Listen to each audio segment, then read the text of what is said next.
Assalamualaikum warahmatullahi wabarakatuh. Alhamdulillahirabbil alamin wassalatu wassalamu ala Rasulillah wa ala alihi wasahbihi ajmain. Alhamdulillah, bersyukur pada Allah Subhanahu wa taala, kita alhamdulillah dapat pagi ini bersama-sama lagi dalam sesi tadabbur harian. Hari ini insya-Allah kita akan bersama-sama di muka surat 602 insya-Allah, dan kita akan bersama-sama pada hari ini di 3 surah insya-Allah. Yang pertama surah Quraisy daripada ayat 1 sehingga ayat ke-4, dan yang kedua surah Al-Ma'un daripada ayat 1 sehingga ayat 7, dan yang ketiganya surah Al-Kautsar ayat 1 sehingga ayat yang ketiga. Jadi alhamdulillah, bersyukur kerana kita telah dapat sampai ke antara penghujung daripada mushaf kita pada kali ini. Jadi insya-Allah kita akan mulakan sedikit dengan membaca daripada ayat-ayat yang ada di dalam muka surat ini insya-Allah. Moga-moga Allah Taala akan beri keberkatan kepada kita insya-Allah. A'udzubillahi minasyaitonirrajim. Bismillahirrahmanirrahim. Li'ilafi Quraisy ilafihim rihlatash shita'i was-shayf falya'budu rabb hadzal bait allazi at'amahum min ju' wa amanahum min khauf. Sadaqallahul azim. Jadi alhamdulillah kita telah baca tadi daripada surah Quraisy, dan surah Quraisy ini Allah Subhanahu wa taala mulakan dengan liila. Allah Taala sebut liila fi Quraisy. Li itu adalah merupakan dikatakan oleh ulama-ulama bahasa yang mentafsirkan Al-Quran, lam di situ adalah lam li ta'lil. Lam li ta'lil ni artinya ialah kerana sebab. Dari segi maknanya kerana sebab, ilaf. Jadi apa dia ilaf? Ilaf ni asalnya daripada perkataan alafa. Jadi orang Arab menggunakan perkataan seperti contohnya al-laftu rajul, iaitu al-laftu artinya ialah mempunyai dua makna yang besarlah biasanya. Itu yang pertamanya ialah apabila lazimtuhu wa ta'awwadtu alaih, iaitu apabila aku ni sentiasa bersama, akunya sentiasa berdekatan ataupun dengan seseorang itu. Ataupun yang kedua juga al-laftu ni artinya ialah al-jam'u ba'da tafarruq. Al-jam'u ba'da tafarruq artinya ialah menghimpunkan setelah daripada satu perkara tu dia berpecah-pecah. Jadi perkataan ilaf di sini, ilaf ni artinya boleh memberi dua makna lah di sini, iaitu apabila Allah Subhanahu wa taala menyebutkan liilafi Quraisyin, kerana ilafnya orang-orang Quraisy ni. Jadi orang-orang Quraisy ni, maksud Quraisy ni ialah datuk yang ke-13 daripada Nabi sallallahu alaihi wasallam menurut jumhur ahli sejarah Islam, ialah Nabi SAW bin Abdullah, kemudian bin Abdul Muttalib dan seterusnya, sampailah kepada satu nama iaitu Nadh. Jadi Nadh ni itulah dikatakan sebagai datuk yang ke-13 daripada Nabi kita sallallahu alaihi wasallam, dan dialah yang digelarkan sebagai Quraisy. Digelarkan sebagai Quraisy dikatakan kerana Quraisy ini artinya ialah iaitu wasammu Quraisy. Kerana apa? Kerana dia tu adalah dihimpunkan. Dia tu kerjanya adalah menghimpunkan setelah daripada orang bangsa dia tu, anak-anak dia tu ialah berpecah-pecah. Jadi dihimpunkan kembali, sebab itulah dinamakan sebagai Quraisy. Tapi ada juga ialah ulama-ulama bahasa mengatakan bahawa Quraisy ni juga bermakna al-kasbu, maknanya al-kasbu wal jam'u, iaitu mengumpulkan, berusaha mendapatkan harta, maka dinamakan sebagai pengumpul harta ataupun orang-orang yang berusaha untuk mendapatkan harta. Jadi itu Quraisy. Jadi Quraisy ini mempunyai dua makna lah, ataupun mempunyai sebenarnya lebih lagi, tetapi itu adalah yang popular di kalangan bahasa Arab. Jadi sebagai kesimpulannya, Allah Subhanahu wa taala menyebutkan di sini sebenarnya, iaitu orang Quraisy ni telah diberikan yang tinggal di Mekah tu mereka ni telah diberikan nikmat-nikmat yang banyak oleh Allah Subhanahu wa taala. Antaranya ialah mereka ni mudah untuk melakukan beberapa perkara, dan mereka ni telah terkumpul semula selepas daripada mereka ini berpecah-pecah. Jadi Allah Subhanahu wa taala sebut selepas daripada itu, iaitu apa? Di antara perkara-perkara yang diberikan oleh Allah Subhanahu wa taala, iaitu ilafihim rihlatash shita'i was-shayf, iaitu mereka ini boleh berhubung, iaitu mereka ini boleh mengunjungi dua tempat, iaitu apa? Iaitu rihlah asy-syita, kemudian rihlah as-sayf, iaitu rihlah musim panas dan juga musim sejuk. Asy-syita musim minta maaf, saya sambung kembali kerana mereka ini telah dapat pergi ke Yaman, iaitu pada musim dingin, dan kemudian pada musim panas mereka akan pergi ke Syam. Jadi itulah mereka ni berulang-alik di antara dua tempat itu, dan mereka boleh melakukan perjalanan tersebut dengan mudahnya. Sebab itu Allah Subhanahu Wa Taala menyebutkan iaitu apa?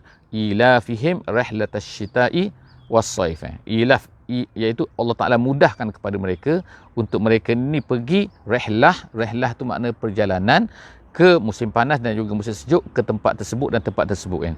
Jadi oleh kerana perkara tersebutlah kan, tapi ada satu pendapat lagi mengatakan bahawa yang dimaksudkan dengan rihlah ini iaitu rihlah mereka musim panas dan juga musim sejuk ini ialah maksudnya ialah iaitu orang datang ke tempat mereka ni pada musim panas, pada musim sejuk, maknanya semua musim maksudnya. Semua musim orang-orang datang ke tempat mereka kerana untuk mengerjakan haji dan juga mengerjakan umrah. Jadi itu merupakan satu nikmat yang diberikan oleh Allah Subhanahu Wa Taala kepada mereka. Maka Allah Subhanahu Wa Taala pun selepas daripada itu Allah Taala falyabudu. Jadi falyabudu ni ada fa iaitu maksudnya maka, kemudian ada lam artinya adalah tambahan kepada ya'budu. Ya'budu ni kalau ikut asalnya ialah fi'il mudhari'. Fi'il mudhari' ni kalau ikutnya bukan amar, bukan suruh. Tapi di sini apabila masukkan lam situ maka dia menunjukkan kepada suruh. Iaitu maka hendaklah mereka itu sepatutnya. Jadi hendaklah mereka itu apa? Falyabudu, mereka ini beribadah. Mereka ini hanya menyembah Allah Subhanahu Wa Taala, Tuhan kepada rumah ini. Rabb hadzal bait. Tuhan kepada rumah ini. Rumah ini itu ialah masyhur, ma'ruf kepada mereka, semua mereka tahu kan, yang dimaksudkan dengan rumah ini itu artinya ialah Kaabah. Jadi Allah Subhanahu Wa Taala menjadikan kepada mereka ni ada Kaabah. Atas muka bumi ini tak ada tempat lagi yang mana yang pertama kita kata didirikan dan lama berapa ribu tahun dah, tapi tetap juga dikunjungi oleh manusia kan, daripada semua tempat ni. Jadi makna sini Allah Subhanahu Wa Taala telah memberikan nikmat yang banyaklah kepada mereka, kepada orang Quraisy ini. Tetapi apa yang telah terjadi kepada orang Quraisy ini, mereka telah menyembah kepada berbagai-bagai, menyembah patung, menyembah berhala dan sebagainya. Walaupun mereka juga ada menyembah Allah Tuhan, salah satu daripada Tuhan, bukannya satu-satunya Tuhan. Jadi oleh kerana itulah maka Allah Subhanahu Wa Taala nak bawa sepatutnya mereka apabila Nabi Muhammad ni sallallahu alaihi wasallam datang kepada mereka untuk memberi kepada mereka, menceritakan kepada mereka kan, membawa balik mereka ni kepada yang benar, apa yang telah diajar, apa yang telah diajar oleh Nabi Ibrahim alaihissalam. Sepatutnya mereka ini sepatutnya ialah tunduk, datang, patuh kepada, tapi bukannya menentang.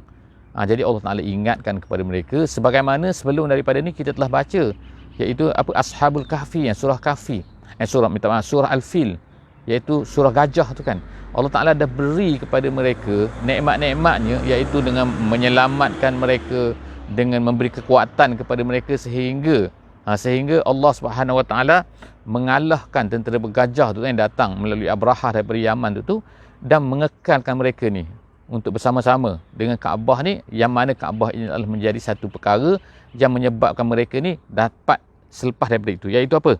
Allazi at'amahum, yang memberi makan kepada mereka. Jadi Allah Ta'ala ulang balik, sebut lagi iaitu yang memberi makan kepada mereka ni bukannya mereka sendiri, bukannya mereka tu yang dapat apa ni, yang dapat makanan tu, tetapi Allah Ta'ala lah yang memberi kepada mereka makan tu. Jadi maknanya kalau Allah Ta'ala tak buatkan, tak menjadikan hati-hati manusia itu kan datang kepada Allah Subhanahu Wa Ta'ala, datang kepada Kaabah ni kan, kalau Allah Ta'ala tak tarik mereka ni, nescaya mereka tak akan dapat perkara-perkara itu semua kan. Jadi insya-Allah kan, itu yang pertamalah, at'amahum min ju', daripada kelaparan. Kalaulah Allah Ta'ala tak beri makan kepada mereka, nescaya banyaklah kelaparanlah mereka. Jadi Allah Ta'ala itu yang pertama sekali, memberi makan. Kemudian yang keduanya Allah Ta'ala apa? Wa amanahum min khauf. Allah Ta'ala selamatkan mereka daripada ketakutan. Jadi mereka tak rasa takut. Di antara ayat Al-Quran, Allah SWT sebutkan tentang perkara ini, iaitu Allah Ta'ala sebutkan awalam yarau anna ja'alna haraman amina wa yatakhattafan nas min haulihim. Allah Ta'ala sebutkan, apakah mereka ini tidak melihat bahawa Allah Ta'ala telah jadikan, kami telah jadikan tanah haram ini sebagai tempat yang aman.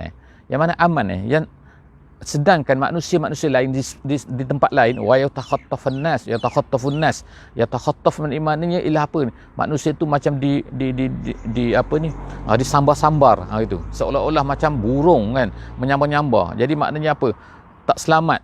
banyaknya penderitaan yang berlaku di tempat lain, banyak tidak selamat tempat lain kan dah. Mereka ni hidup dalam ketakutan dan sebagainya, tapi orang-orang yang berada di tanah haram ni mereka tu aman. Aman sehingga kan kalau orang-orang yang jahat pun kita sebutkan, kalau pergi ke tanah haram ini, mereka itu selamat kan. Mereka ni tidak merasa takut jadi itulah kelebihan yang Allah Ta'ala berikan kepada orang-orang yang berada di Mekah ni kan, iaitu dua, iaitu yang pertamanya mereka ini mendapat rezeki. Awalam numakkil lahum haraman amina wa yujba ilaihi samarat kulli syai. Maknanya mereka ni dapat apa? Dapat buah, dapat apa kan daripada seluruh tempat sampailah sekarang, daripada dulu sampailah sekarang kan. Jadi sepatutnya mereka ini bersyukur, dan tanda syukur itu ialah mereka ini dengan menyembah Allah Subhanahu Wa Taala saja dan tidak menyembah yang lain-lain selain daripada Allah. Kalaulah yang berlaku pada masa tersebut kan, yang mereka menyembah Lata, Uzza, macam-macam sekali, Al-Manat dan juga sebagainya. Jadi alhamdulillah Allah Subhanahu Wa Taala kita tamat surah Quraisy ni untuk menceritakan nikmat-nikmat yang Allah Ta'ala beri. Jadi bila ingat Quraisy, maka kita ingatlah nikmat yang telah diberikan oleh Allah Subhanahu Wa Ta'ala kepada mereka semua.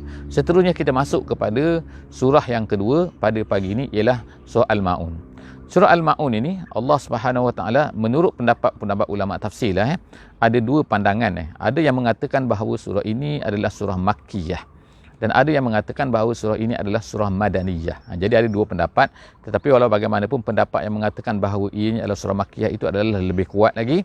Walaupun di dalam ayat Al-Ma'un ini, surah Al-Ma'un ini kita akan tengok menceritakan tentang sembahyang dan juga sebagainya. Tapi insya-Allah kita akan tengok, iaitu yang pertama sekali Allah Subhanahu Wa Taala bertanya kepada kita semua kan, ara'aita, apakah kamu tidak melihat wahai Muhammad, ara'aita allazi yukazzibu biddin, apakah kamu tidak melihat orang-orang yang mendustai dengan ad-din. Ad-din ini boleh jadi agama dan juga boleh jadi malik yaumiddin, iaitu al-hisab wal jaza, iaitu pembalasan dan juga hisab. Tapi ada ulama yang menggabungkan, iaitu al-hisab ni iaitu hisab kita ni akan dikira, kita akan dihisab, setiap amalan kita ni akan dikira oleh Allah Subhanahu Wa Taala, akan dibalasi oleh Allah Subhanahu Wa Taala. Ada ulama mengatakan bahawa dibalasi itu sebahagian part daripada agama, kerana termasuk dalam kepercayaan agama ni, iaitu kita yakin bahawa kita ni akan dibalasi. Kalau orang tu kata beragama tapi dia tidak yakin kepada bahawa setiap amalan dia itu akan dibalas oleh Allah Subhanahu Wa Taala, jadi apa gunanya? Apa guna agamanya? Jadi oleh kerana itulah, maka satu benda yang core, satu benda yang penting, satu benda yang asasi dalam agama ni ialah apabila kita percaya bahawa kita ni akan dibalas. Setiap amalan kita, setiap apa yang kita buat atas dunia ni akan dibalas oleh Allah Subhanahu Wa Taala. Jadi Allah Subhanahu Wa Taala bertanya kepada Nabi sallallahu alaihi wasallam, dan bertanyalah kepada kita semua kan, apakah kamu tidak melihat kepada orang-orang yang mendustai hari pembalasan, yang mendustai pembalasan, yang mendustai hisab, yang mendustai agama tu. Jadi dikatakan bahawa ayat ini turun kepada beberapa orang Arab Quraisy lah kan, seperti Al-Walid ibn Mughirah, ada yang kata Al-As bin Wa'il, ada yang kata Abu Jahlin, ada yang kata Abu Sufyan dan juga sebagainya.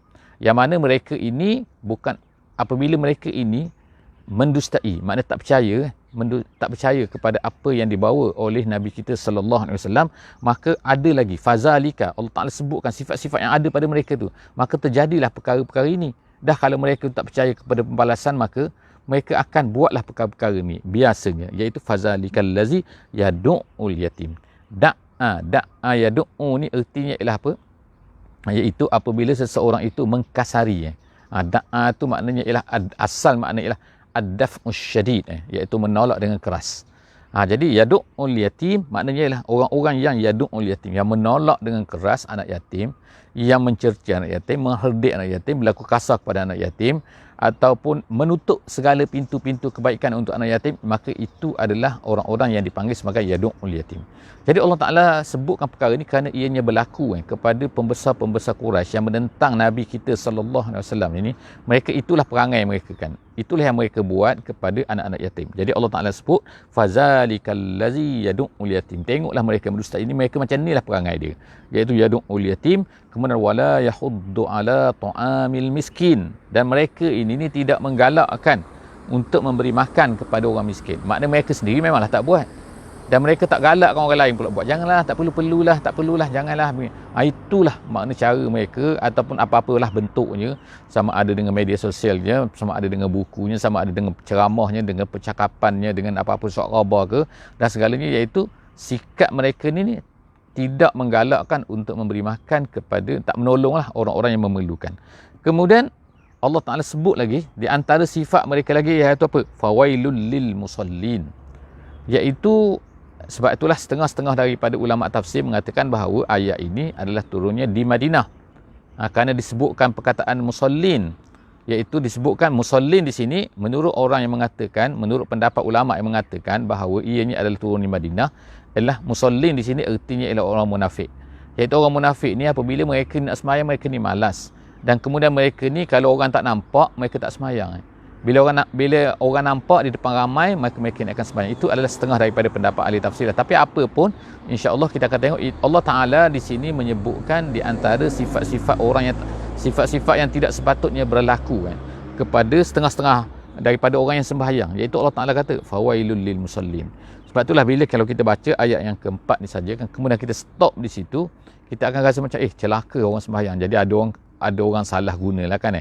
Dia kata apa, buat apa sembahyang, tengok ni, celaka orang sembahyang. Tak, bukan maksudnya celaka orang sembahyang, tapi sembahyang yang bagaimana? Itu Allah Taala sebutkan selepas daripada itu, allazinahum an solatihim sahun. Sahun ini artinya ialah lalai. Sahun ni artinya ialah orang yang buat tidak endah lalai ataupun al-ghaflah ataupun at-tarku ataupun adamun mubalah. Tu dalam bahasa Arab lah dikatakan. Iaitu adamun mubalah ni buat-buat tak endah, buat-buat tak kisah sangat Iaitu tidak menghiraukan sangat, tak merasa penting sangat sembahyang tu, ataupun orang yang tak sembahyang langsung, ataupun orang yang lupa, lalai, ghaflah Jadi Allah Taala sebut sini iaitu bagaimana sifat yang dicela ni, orang sembahyang yang dicela, iaitu mereka yang an solatihim, daripada sembahyang mereka, iaitu mereka ni buat tak hera sembahyang ni, bukan dalam sembahyang bukan fi solatihim. Sebab itulah setengah-setengah ulama mengatakan kalaulah Allah Taala kata fi solatihim sahun, mereka lupa di dalam sembahyangnya, maknanya itu sangat beratlah. Tapi alhamdulillah Allah Taala tak katakan fi solatihim, tapi Allah Taala kata an solatihim. An solatihim ni artinya ialah iaitu orang-orang yang mana mereka ni lupa terhadap sembahyang tu sendiri, bukan lupa dalam sembahyang Jadi maksudnya lupa daripada sembahyang ni, maksudnya ialah mereka yang meninggalkan sembahyang, mereka tak hirau sembahyang dan sebagainya. Itu dia, iaitu orang-orang yang sembahyang tapi dia tak hirau sangat sembahyang dia. Allazinahum yuraun. Allah Taala kata iaitu orang-orang yang yuraun. Jadi yuraun ni artinya ialah orang-orang yang menunjuk-nunjuk.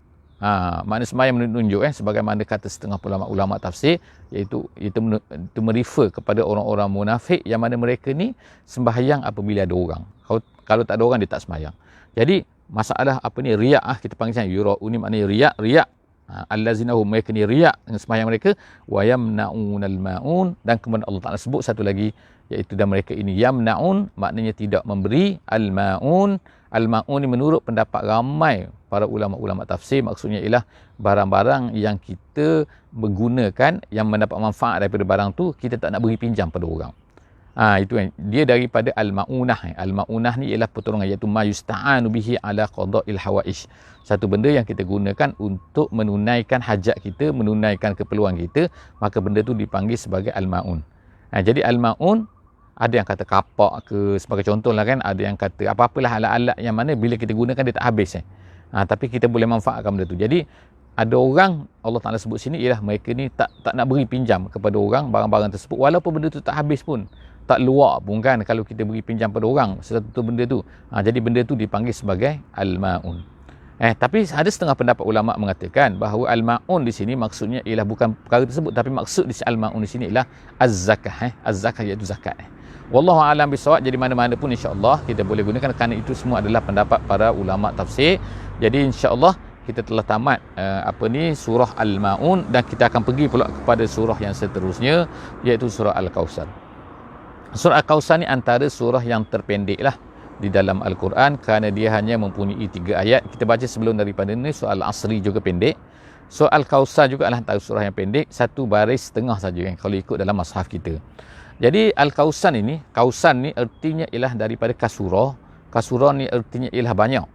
Jadi apabila orang Arab ni dia kata kalau anak awak datang daripada mana, apa cerita anak awak datang bawa balik apa, dia akan sebut, orang Arab cakap kan, aba bi kausar, dia kata aba bi kausar ni anak aku ni dia balik membawa kausar. Kausar ni artinya ialah membawa harta yang banyak. Jadi satu pemberian yang banyak, sebagaimana orang Arab menggunakan perkataan naufal, perkataan jauhar. Jadi asalnya ialah daripada jahar. Jadi tiba-tiba jadi naufal ialah maknanya banyak nauf. Jadi begitulah, kausar ialah banyak, satu benda yang banyak. Jadi Allah Subhanahu Wa Taala sebut sini dalam ayat ini, inna a'tainaka al-kausar. Kami memberikan kepada kamu wahai Muhammad al-kausar. Apa sini kausar? Jadi ulama-ulama tafsir sini secara makna umumnya ialah banyak. Tapi apa maksud di sini? Ada setengah ulama telah membawakan hadis, iaitu yang meriwayatkan bahawa Nabi SAW sekali itu dia cerita kepada sahabat kan, bahawa sebentar tadi telah diturunkan kepada aku satu surah, iaitu surah Al-Kausar. Jadi Nabi SAW tanya pada sahabat, kamu tahu tak Kausar itu apa? Sahabat-sahabat kata, wallahu a'lam, Allahu wa rasuluhu a'lam. Kemudian Nabi menceritakan, maksud Kausar itu ialah satu kolam yang diberikan oleh Allah Subhanahu Wa Taala kepada Nabi kita sallallahu alaihi wasallam di hari kiamat nanti, di mana kolam itu sangat besar kan. Besar tu besar mana? Dia kata, ada setengah ulama kata iaitu daripada Yaman ke Syam, besar tu. Jadi bila disebut Yaman ke Syam ni, maknanya adakah saiz tu ataupun nak menunjukkan kepada besar. Jadi yang lebih umumnya ialah maknanya menunjukkan dia tu besar. Kerana bagi orang Arab, kalau Yaman dan juga Syam tu, Yaman tu tempat pergi mereka, tempat pergi rehlah, pergi berniaga pada musim dingin. Kemudian musim panas mereka ke Syam. Jadi maknanya jarak tu sangat jauh lah kan di antara dua tu kan. Jadi Nabi SAW kata, itu kolam tu bersatu. Kemudian tu timba-timbanya ataupun cebok-ceboknya adalah seperti bintang di langit. Tanah dia tu adalah dasar dia tu adalah seperti kasturi. Dan macam-macam lagi lah yang Nabi SAW sebut. InsyaAllah boleh refer kepada buku-buku tafsir kan. Tapi Nabi SAW ceritakan lagi tentang Kausar tu, kolam tersebut ialah lalu ramailah pada umat-umat Nabi Muhammad SAW tu yang datang kan. Jadi ada sahabat tanya, bagaimana kamu boleh kenal mereka tu? Nabi SAW kata, iaitu dengan muka mereka tu putih. Nabi tanya, kalau kamu ada 100 ekor kuda yang mana semua warna hitam, tapi satu ekor tu warna putih, kamu boleh kenal tak? Boleh nampak tak? Jadi mereka kata boleh nampak. Jadi begitulah Nabi kata, aku kenal umat aku dengan muka mereka ni yang putih, kerana mereka ni sembahyang, tangan mereka ni putih, kerana mereka ni sembahyang ambil wuduk kan. Jadi daripada situ, maka mereka pun datanglah nak minum air tu. Tiba-tiba malaikat datang. Ada malaikat yang menyekat sebahagian daripada mereka tu. Malaikat kata suhqan tu kata jauh, jangan datang sini. Malaikat menghalau setengah daripada umat aku. Jadi Nabi SAW tanya malaikat tu, kenapa kamu halau dia daripada mendekati Kausar ni? Kemudian malaikat kata, kamu tak tahu apa yang berlaku selepas daripada kematian kamu, wahai Muhammad. Jadi habis itu cerita tu ialah, jadi itu satu pendapat mengatakan bahawa Kausar itu artinya ialah kolam yang diberikan oleh Allah Subhanahu Wa Taala kepada Nabi kita, Nabi Muhammad sallallahu alaihi wasallam. Tapi ada pendapat lagi mengatakan yang lebih umum lagi, Kausar itu makna segala pemberian yang banyak yang diberikan. Jadi ada lebih kurang, Qurtubi menyebutkan ada 16 pendapat mengatakan apa yang dimaksudkan dengan Kausar sini. Jadi sebagai kesimpulannya, kita katakan Kausar itu ialah pemberian yang banyak yang diberikan oleh Allah Subhanahu Wa Taala kepada Nabi kita, Nabi Muhammad sallallahu alaihi wasallam. Inna a'tainaka al-kausar. Kami berikan kepada kamu wahai Muhammad al-kausar. Dan kemudian seterusnya Allah Subhanahu Wa Taala sebut selepas daripada tu ayat apa itu, iaitu fasalli li rabbika wanhar. Oleh kerana itu fasalli, maka oleh kerana salli, maka salli, maka sembahyanglah kamu. Artinya sujudlah kamu kepada Allah, tunduklah kamu kepada Allah, ikutlah peraturan Allah, hendaklah kamu menjadi hamba Allah Subhanahu Wa Taala. Fasalli li rabbika, terhadap Tuhan kamu sahaja. Fasalli li rabbika, ada dua lam sebenarnya, fasalli li rabbika wanhar, dan yang kamu bukan hanya sembahyang saja, tapi hendaklah kamu berkorban. Jadi setengah ulama mengambil daripada ayat ini menunjukkan apa, iaitu pada hari raya kurban kita hendaklah sembahyang dulu, kemudian barulah berkorban, bukan korban dulu kemudian baru sembahyang gitu kan. Jadi ulama kata di sini juga ialah, tapi makna wanhar di sini korban ni, ada yang kata maknanya lebih umum lagi, bukan hanya korban hari raya kurban, tetapi maksudnya ialah korban, iaitu mengorbankan apa yang diberikan oleh Allah Subhanahu Wa Taala kepada kita. Korbankan apa saja kan. Jadi korban pada hari korban tu seolah-olah macam simbolik lah kan, iaitu kita mengorbankan sebahagian daripada harta kita, iaitu binatang, kemudian kita korbankan untuk diberikan kepada fakir miskin di jalan Allah Subhanahu Wa Taala. Tapi lebih umum lagi ialah kita berkorban apa sahaja yang pada kita. Allah Ta'ala beri kepada kita waktu, Allah Ta'ala beri kepada kita harta, Allah Ta'ala beri kepada kita kekuatan, kesihatan dan sebagainya. Kita naklah manfaat dia di jalan Allah Subhanahu Wa Ta'ala. Ayat yang terakhir, inna syani'aka wal abtar. Maka Allah Ta'ala kata sesungguhnya syani'aka. Syani'aka ni syani' tu syana'an. Syana'anu qaumin. Syana'an tu maknanya benci asal dia. Jadi syani'aka maknanya ialah apa? Inna syani'aka. Syani itu maknanya ialah orang-orang yang membenci. Ka tu kamu. Jadi sesungguhnya orang-orang yang benci kepada kamu, wahai Muhammad, huwal abtar. Mereka itulah yang abtar. Abtar ni ialah kalau binatang tu bila ekor dia terpotong, seperti cicak kan, kalau ekor terpotong maka dia akan kudung, kita panggil binatang yang kudung itu abtar. Tapi manusia ni manusia digunakan apabila seseorang itu yang tidak mempunyai anak lelaki. Sama ada tak ada anak ke ataupun anak lelaki dia tak ada ke, maka dipanggil sebagai abtar. Sebagaimana Nabi kita sallallahu alaihi wasallam, Nabi sallallahu alaihi wasallam telah kehilangan anak dia, kehilangan Abdullah, kehilangan Qasim, kehilangan Ibrahim. Semua anak lelaki Nabi tak ada, dia mati kan masa kecil kan. Jadi datanglah orang-orang Quraisy ni seperti Al-As bin Wa'il. Al-As bin Wa'il ni memang antara orang-orang yang suka mencela Nabi dan sebagainya. Jadi dia kata apa? Dia kata batara Muhammad, dia kata da'hu fa innahu rajulun abtar, dia kata. Jangan layanlah Muhammad ni kan, dia ni abtar. Dia ni tak ada, dia ni kudung lah, kata makna tak ada anak lelaki tak ada kan. Jadi apabila mereka ni menggelar Nabi, mengutuk Nabi dengan abtar. Abtar ni satu makna panggilan yang tak bagus lah maknanya kan. Bagi orang-orang Quraisy kan. Dia kata apalah ni makna orang tak ada keturunan dan sebagainya. Jadi Nabi SAW pun diturunkan dengan ayat ini, iaitu inna syani'aka wal abtar. Sesungguhnya orang-orang yang benci kamu itulah yang abtar. Abtar macam mana? Iaitu mereka nanti akan mati kan. Walaupun ada anak, tapi siapa yang nak menyebut nama mereka? Semua yang nak menyebut nama mereka selepas daripada itu adalah sebutan-sebutan yang tak bagus untuk mereka. Sebutlah Abu Jahal, kekal nama Abu Jahal kan, tapi kekal sebagai nama yang dikutuk kan, yang dicela, yang dibenci oleh orang-orang Islam semua kan. Itu Abu Jahal kan. Tapi nama Nabi kita sallallahu alaihi wasallam terus menjulang tinggi kan. Orang sebut, orang ingat, orang baca selawat kan. Allahumma salli ala sayyidina Muhammad ya ayyuhallazina amanu sallu alaihi wa sallimu taslima. Jadi alhamdulillah Allah Ta'ala kekalkan nama Nabi dalam sembahyang kita bersebut nama Nabi, dalam azan kita sebut nama Nabi, semua kan kita sebut nama Nabi sallallahu alaihi wasallam, bahkan menjadi salah satu daripada rukun ketika khutbah nak baca. Jadi insya-Allah setakat saja pada pagi ini. Jumpa lagi di dalam muka surat 603 insya-Allah dalam sesi yang akan datang. Wallahu a'lam bissawab. InsyaAllah jangan lupa untuk share semua, untuk hantar link ni kepada semua sahabat-sahabat kita, semua kawan-kawan semua. Moga mereka mendapat manfaat daripada sesi kita pada hari ini. Aku qauli hadza wa astaghfirullahalazim li wa lakum. InsyaAllah kita tutup sama-sama dengan membaca surah Wal Asri. Bismillahirrahmanirrahim. Wal asri innal insana lafi khusn illa allazina amanu wa amilus solihat wa tawasaw bil haqqi wa tawasaw bis sabri.